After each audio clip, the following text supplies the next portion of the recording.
Yeah, just a quick review of the DonJoy Reaction Web Knee Support Brace. So this brace is made specifically for people that are having some kind of knee pain or some kind of problem with their knee.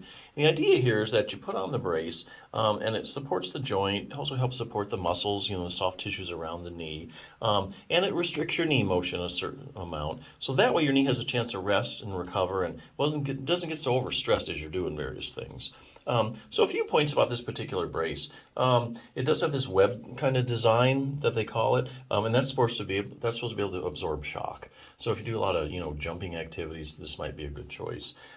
This does fit either the left or the right knee, which is good because let's say your right knee's bothering you, wear it on your right knee for a while, and then your right knee's doing okay, and then maybe in the future your left knee's bothering you. Well, you can always use the same brace. You don't have to buy two different ones, so that's really handy.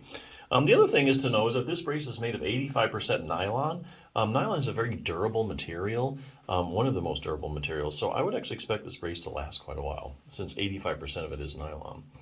So if you have a knee pain, other things you can do, I'm just getting this from this book, Bulletproof Your Knee. If you have any kind of knee problem, make sure you're strengthening your quadriceps muscle. Here's a picture of your quadriceps muscle, and there's your kneecap or your patella just for reference. So it's the group of muscles above here. Actually made up of 4 different muscles, and collectively they're called the quads or the quadriceps. So the big deal about the quadriceps is it's a major stabilizer of your knee, but unfortunately when researchers go around looking at people with various knee problems and they test all the muscles around the knee, they find basically it's a selective problem with just the quadriceps muscle.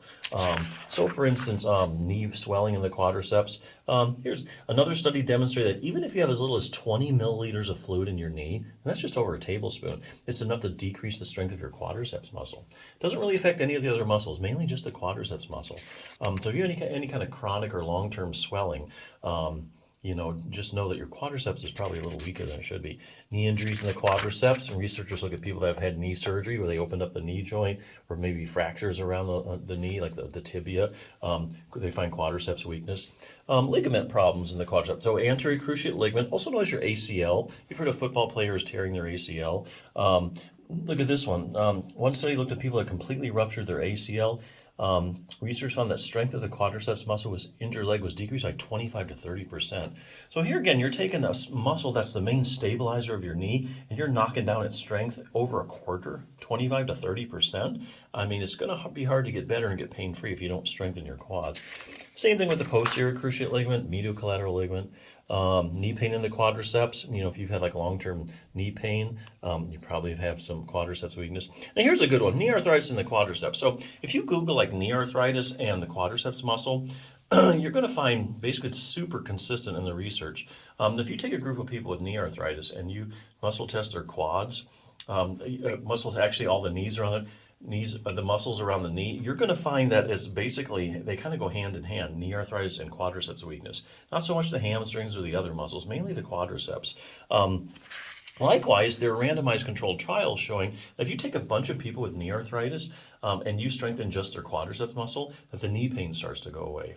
And the other interesting thing they find is that if you look at the people that have, researchers are finding in some of these studies that the people with the strongest quads have the least progression of their knee arthritis. So it actually kind of interrupts the whole process, and you won't get the knee arthritis won't progress as much.